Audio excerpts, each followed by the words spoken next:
Ya. Nggih. Mbak, selamat pagi. Perkenalkan, saya Bidan Diri Sumani. Saya di sini akan memberikan penyuluhan pendidikan tentang tanda bahaya ibu nifas. Apakah ibu berkenan saya memberikan penyuluhan tentang pendidikan ibu bahaya pada ibu nifas? Ya, berkenan. Oke. Sejauh ini apa yang ibu ketahui tentang tanda bahaya pada ibu nifas? Ya, demam tinggi. Demam tinggi, iya bagus. Jadi salah satu tanda bahaya pada ibu nifas itu salah satunya adalah demam yang tinggi. Itu masuk dalam tanda infeksi. Tapi akan saya jelaskan tanda bahaya ibu nifas yang lain, yaitu salah satunya satu perdarahan. Jadi ibu nifas itu kalau sampai terjadi perdarahan banyak dari 500 sampai dengan 600 cc per hari. Kalau jenengan ya berarti bisa ganti pembalut satu hari itu 3 sampai dengan 4 kali, tapi pembalutnya penuh lah, meluwer. Nah itu namanya perdarahan. Dan ini sangat membahayakan pada kondisinya jenengan. Terus tanda bahaya yang kedua yaitu tadi tanda infeksi, ditandai dengan panas yang tinggi. Kalau di termometer bisa sampai dengan 38 derajat Celcius. Nah ini bisa disebabkan karena adanya radang infeksi, bisa dari pembakaran payudara atau jenengan kan punya jahitan ya. Nah, jahitan ada infeksi di jahitannya juga bisa, atau dari dalam rahimnya juga bisa. Kemudian tanda bahaya yang ketiga yaitu eklamsi, kejang. Pernah mendengar kejang? Nah, jadi kejang ini disebabkan karena preeklamsi atau hipertensi darah tinggi yang tidak mendapatkan penanganan yang baik, dan ini akan menjadi kejang. Tapi sebelum kejang ini bisa ada tanda-tanda terlebih dahulu seperti nyeri kepala, pandangannya kabur, nyeri di epigastrium, terus ini pada bengkak, muka bengkak, tangan bengkak, kaki bengkak, itu salah satu tandanya seperti itu. Ya sering kan ada tanda bengkak seperti itu.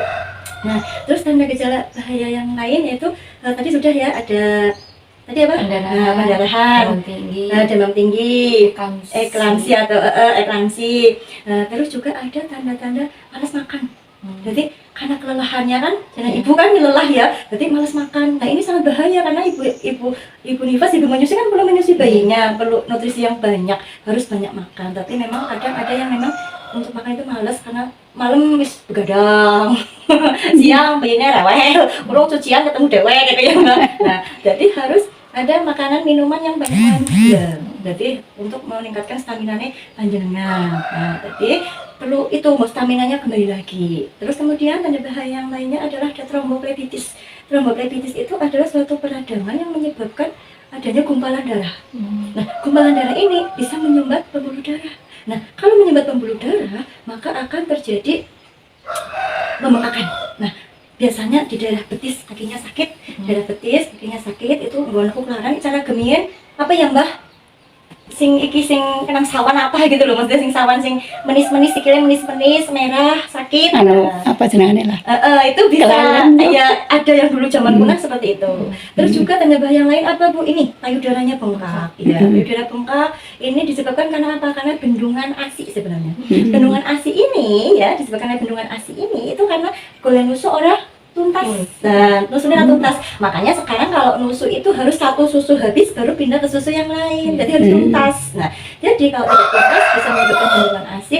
Tandanya nanti ada kemerahan di payudara, atos ya, sakit, panas, dingin juga bisa. Dan nanti kalau orang Jawa yang ngarani kamisanda ya, itu bisa pecah, malah perawatannya bisa lebih ya. Kemudian juga yang berhubungan dengan alat kelamin, ada bahayanya. Alat kelaminnya sakit, terutama yang jahitan perineum sing layak normal, alat kelaminnya sakit. Terus bau pipis sakit, ya perih dan lain-lain, bengkak pada daerah ini bengkak, atau yang punya jahitan mungkin jahitannya mengeluarkan nanah atau pes, ya. Terus kemerahan, itu juga salah satu tanda bahaya dari ibu nifas. Ya. Ada yang boleh tanyakan sebelum kita melanjutkan lagi tanda bahaya yang lain? Sudah cukup. Iya. Terus salah satu dan kemudian tanda bahaya ibu nifas yang lain juga, yang pernah mendengar baby blues. Iya. Nah, jadi baby blues ini adalah salah satu psikis ibu nifas. Ya. Jadi bluesnya ibu nifas itu ada depresi dan baby blues ya. Tapi untuk baby blues ini, depresi itu adalah kelanjutan dari baby blues yang tidak tertangani dengan baik. Jadi baby blues yang tidak tertangani dengan baik bisa menyebabkan depresi. Jadi kalau baby blues itu bisa hilang dengan sendirinya. Baby blues itu suatu kondisi orang genah. Ya, jadi aku udah apa sih? Orang genah, kepengen nangis, ya sedih, ya mewek, ya kesuh karena sampah gitu loh.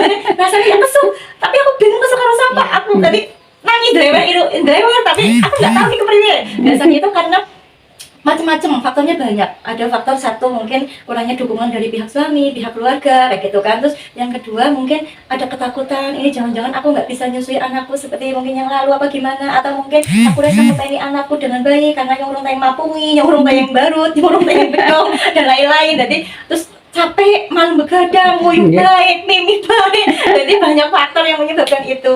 Jadi kalau jenengan jadi seperti itu, jenengan sudah tahu nih, oh berarti kalau saya mengalami itu ini adalah masuk dalam tanda bahaya. Berarti apa yang harus saya lakukan? Berarti harus ada penanganan secepatnya. Paling tidak komunikasikan dengan orang di rumah panjenengan, suami atau ibu jenengan atau orang rumah. Kalau nanti tidak diselesaikan, silakan jangan konsultasi sama pihak kesehatan sehingga tidak berlanjut seperti itu. Demikian yang dapat saya sampaikan tentang tanda bahaya pada ibu nifas. Mungkin ibu ada pertanyaan, silahkan. Ya, sejauh ini sudah sudah cukup